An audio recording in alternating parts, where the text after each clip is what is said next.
Emmanuel Macron, le président français, lui, a sa vision de la francophonie.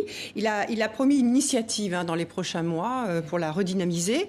Et il a demandé à une écrivaine, Leila Slimani, prix Goncourt 2016, d'être sa représentante personnelle pour la francophonie. Alors, on va l'écouter là tout de suite, Leila Slimani. Oui, on est français, mais moi je peux demain, grâce à cette langue française, aller parler avec quelqu'un au Togo, au Brésil, en Chine, au Maroc. Et cette idée-là, je pense qu'elle est très importante. Et dans une période comme la nôtre, dans une période où il y a le danger de la xénophobie, où il y a cette envie dans beaucoup d'endroits du monde d'ériger des murs et de dire que chaque culture est enfermée sur elle-même et qu'il y aurait une sorte de conflit des civilisations, je pense que justement la francophonie, elle dit exactement l'inverse. Mickaël Jean, la nomination de Leila Slimani, est-ce que c'est une façon de dire à l'OIF il faut se recentrer sur sa vocation, une de ses vocations premières, qui était une vocation culturelle plus que politique? La francophonie a d'abord été, je dirais, dans son évolution institutionnelle, une agence de coopération culturelle et technique. Mais déjà, ces chefs d'État qu'on appelle les pères fondateurs, oui. C'est Léopold Sédar Senghor Sénégal, Amadou Diori du Niger, Bourguiba de Tunisie, Sihanouk du Cambodge, se projetaient déjà sur un marché en commun, se projetaient déjà sur de la coopération, voulaient renaître de cette expérience qui a été extrêmement, je dirais, à la limite violente, mais là, je domination, j'entends bien, mais je vous questionne sur la nomination de Leila Slimani et sur cette vision. Comment on pouvait ensemble se projeter pour reconstruire nos liens et construire un espace de coopération. Et d'abord la France a d'abord insisté. Non, je réponds.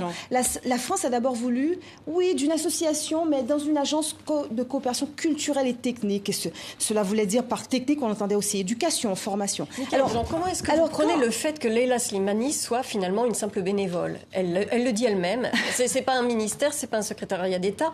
Elle n'a pas de budget, elle n'a pas de bureau. Elle est la représentante du chef de l'État, mais il y a aussi un secrétaire d'État. Il y a aussi tout un travail que nous faisons avec différents ministères français. Vous savez que nous venons, par exemple, de fonder l'Observatoire Boutros-Ghali avec le ministère français de la Défense, les ministères des Affaires étrangères du Canada et de la Belgique.